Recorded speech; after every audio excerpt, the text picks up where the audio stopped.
Hi po mga ka-farmers, magandang hapon po mga ka-farmers. Kaya po pala hapon na ay dahil 4:20 na po ng hapon mga ka-farmers. Dahil ang inyong ka-farmers po ay kaninang umaga ay sumulong sa bukid. Tinignan ko yung aking palay at nagdamo-damo ako doon. Hindi ko na malayan na pag-uwi ko dito ay alas 10 na po pala ng umaga. Ang inyong ka-farmers ay nagpahinga lang, kumain ng sandali at nagpahinga ng konti at inayos ko itong aking tanim na ubas dito sa side ng aking bahay mga ka-farmers. Yan po sa side po ng aking bayan. Papakita ko po sa inyo yung ginawa kong balag, akyatan ng aking ubas. Napakalinis po niya. Shoutout po pala sa aking kapatid na mabait at guwapo, ang magsasakang reporter na si Kuya Merlyson. Sa kanya po galing itong aking ubas na ito. Kapag ang gabi ay dumarating, apat po yung binigay niya sa akin. Yung isa, pagdating ko dito sa bahay na tuyo na. Yung tatlo, tinanim ng aking panganay na si Jonas Lyson. Yung isa hindi po tumubo, pero yung dalawa tumubo. Ayan o.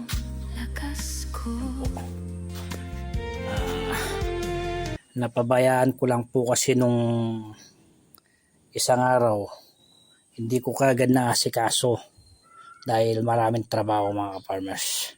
Kaya kanina dumating ako, inayos ko sila. Yan, inukay ko sila sa gilid at linagyan ng arrow blocks at linagyan ko sila ng organic soil. Yan pinato yung tahi ng kambing, tahi ng manok. Yan, at linagyan ko ng tuyong dayami, nalusaw. Ngayon kinuha ko, linagay ko sa kanila mga farmers. Ito,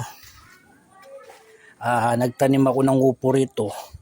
Yan, sa gitna, para kako hindi masasayang itong ating balag, dahil maliliit pa itong ating ubas, para mapakinabangan ko naman itong aking ginawang balag na ito kapag namunga yung ating upo mga farmers. At ito maluwang, yung sa gitna maluwang yan. Meron po akong tirang buto ng okra, itatanim ko dito sa gitna. Sayang po kasi mga farmers. Yan ganda pong tingnan ganda ng tingnan ng aking ginawang balag. Lahat ng gagawin kong balag ay ganito mga ka-farmers. Yan.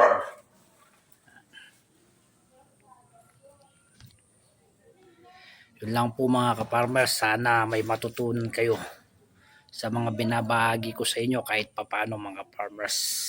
Suportahan nyo naman po ang inyong ka-farmers at paki-like, paki-share po ang aking mga video.